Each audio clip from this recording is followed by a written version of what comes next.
Bismillahirrahmanirrahim. Assalamualaikum warahmatullahi wabarakatuh. Kali ini kita akan belajar mengenai ukuran daya elektrik ya.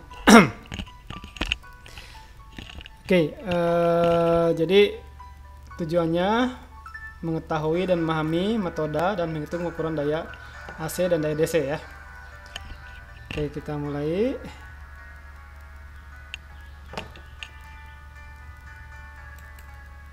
Oke ya, next ya.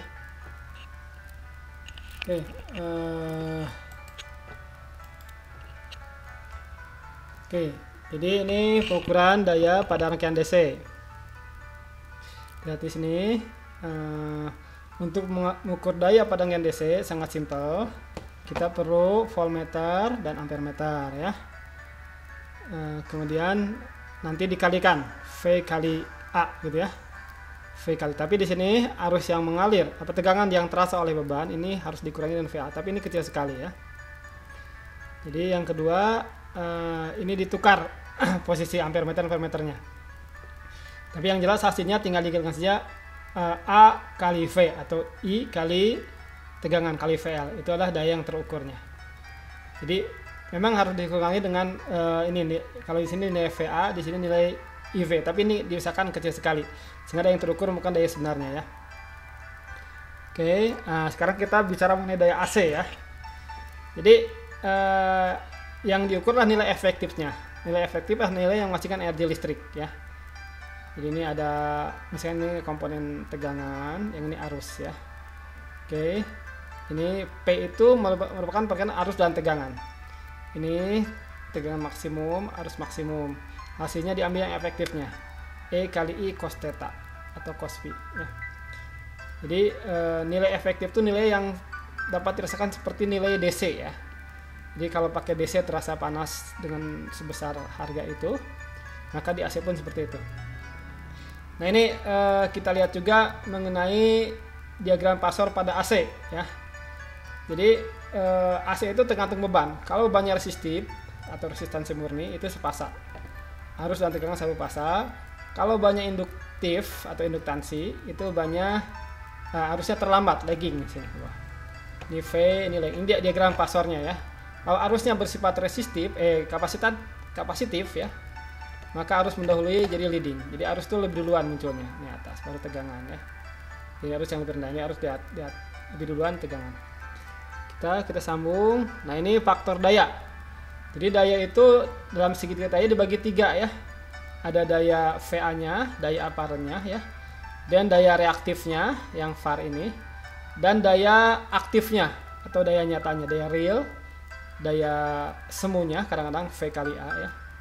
Atau daya total sebenarnya ini bukan daya semu. Kemudian ada faktor daya itu cos V. Cos V adalah perbandingan antara W dibagi VA ya, itu cos V-nya. Sambung. Nah, ini bagaimana cara mengukur daya satu pasa dengan langsung dengan wattmeter satu pasa ya. Itu bisa ya. Jadi ini untuk daya AC. Jadi langsung aja dipasang satu pasa ya. Sini sambungkan, ada untuk arus, untuk tegangan, keluarnya daya sini. Tapi sekarang sudah banyak peralatan yang cukup canggih ya, dengan alat seperti ini kita udah bisa mengukur dayanya. Ini alat ukur wattmeter. Ini bahkan bisa mengukur kWh-nya, bisa mengukur tegangan, daya, dan lain-lain di sini ya. Ini harganya pun cukup murah. Ini banyak di pasaran seperti ini ya. Oke, kita sambung ke ini metode pengukuran daya AC ya. Jadi kita lihat di sini. Jadi jika kita hanya memiliki 3 voltmeter, kita bisa mengukur daya AC pada beban ini. Pada beban di sini, caranya pasang di sini, resistor di sini. Jadi ini ukur tegangan di sini, tegangan di resistor, dan tegangan total di sini. Maka diperoleh seperti nanti V1 itu tegangan total kan, V2 itu I kali R di sini, V3 di sini yang di beban ini, V3 itu V di beban ya. Nah sehingga daya yang dirasakan pada beban itu adalah seperti ini. Jadi daya totalnya itu V1 kali I kalikan ini kalikan dengan cos θ-nya.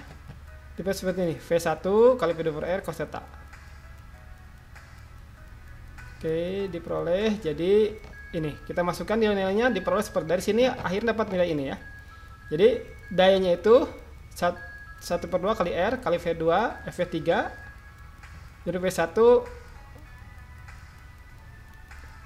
ini harusnya V3 di sini nih, ada yang salah. Ini harusnya V3 ya. Ini V3, ini V1 P2, ini ketukar ya. Jadi V3 ini penjumlahan. Ini harusnya V3 ya. V3 ini bukan V1. Ini V1 di sini, ini V3 ya.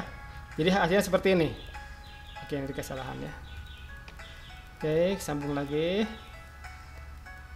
Oke, ini jika tersedia 3 ampere meter saja, maka kita buat rangkaian sebagai berikut ya. Jadi kalau ini betul ya, I1-nya yang paling panjang. I1 sama dengan I3 tambah I2. I3 tambah I2 ya. Sehingga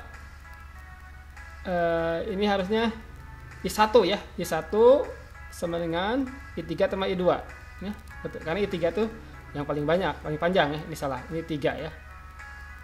Jadi dayanya itu V kali I1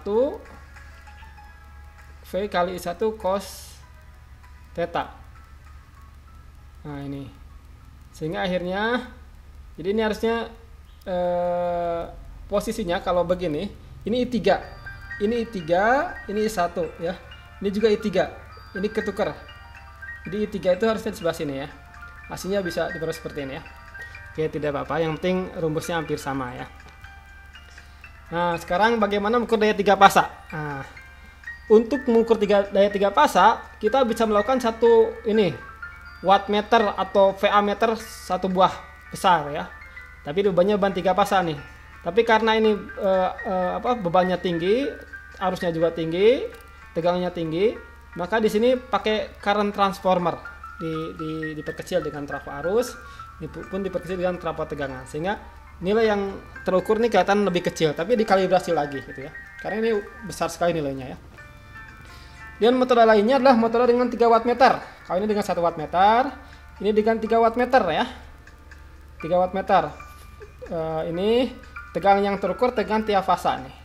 P1, P2 ini daya fasa 1, ini daya fasa 2, ini daya fasa 3 ya. Dijumlahkan P total P1, P2, 3. Tapi ini tegangan yang terukur tegangan dari fasa ke netral.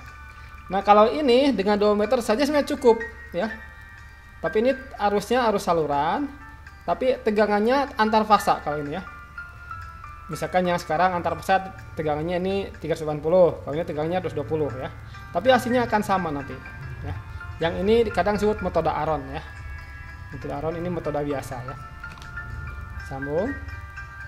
Nah, ada juga dengan mengukur daya 3 pasa tapi dengan 3 buah ampere meter dan 3 buah voltmeter seperti ini ya. Nah, ini juga bisa dilakukan seperti ini. Ini source-nya, ini bebannya. Ini pengukuran arus, pengukuran tegangan antar saluran ini ya. Nanti dijumlahkan semuanya dapat daya 3 pasa. Nah, bisa juga dengan seperti ini.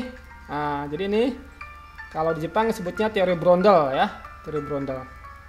Nah, ini cara yang lebih disukai 3 pasa, tapi ini lebih simpel lagi. Cuman 2 ampere meter dan 2 voltmeter. Kalau yang tadi kan 3 ampere meter, 3 voltmeter. Kalau ini cukup 2 saja ya. Nah, saya pikir itu saja perhitungan tentang pengukuran daya. Nah, ini adalah contoh wattmeter 1 pasa dan 3 pasa. Ini wattmeter 1 pasa, ini wattmeter 3 pasa ya, sekaligus langsung. Oke, nah sekarang kita latihan soal saja, ke soal-soal. Ini sudah dijelaskan sebelumnya. Coba kita diminta mengukur, menentukan daya ya dari rangkaian pengukuran berikut ya. Ini berapa daya pada sistem ini, pada R ini. Jadi arusnya di sini mengukur daya dilakukan dengan voltmeter yang mempunyai retahanan dalam sebesar RV 20 kilo dan R yang sebagai berikut ya. Tentukan berapa dayanya, diketahui misalnya, nanti saya akan perjelas nih soal ini ya, soal nomor 1 ini ya. Nah, soal nomor 2 suatu pengukuran daya satu fasa dengan 3 ampere meter, dapatkan I1 25 ampere, I2-nya 7 ampere, I3-nya 20 ampere, R-nya 30 ohm, hitung cos V dan daya pemakaian. Dan yang terakhir adalah daya 3 fasa. Ini beban 3 fasa, P1-nya 5950 watt, P2-nya 2380 watt ya. Arus yang mengalir pada masing-masing fasa ini 10 ampere. Tegangan antar fasa 600 volt. Hitunglah daya total dan faktor daya. Anda hitung dulu daya total itu tinggal V kali I nanti di sini ya. Dan itu S-nya, V-nya ini jumlahkan, wattnya jumlahkan. Nanti faktor daya tinggal bagi saja P total dibagi S ini. Oke, saya pikir itu saja untuk kuliah daya ini. Semoga sukses. Terima kasih. Assalamualaikum warahmatullahi wabarakatuh. Tetap semangat ya.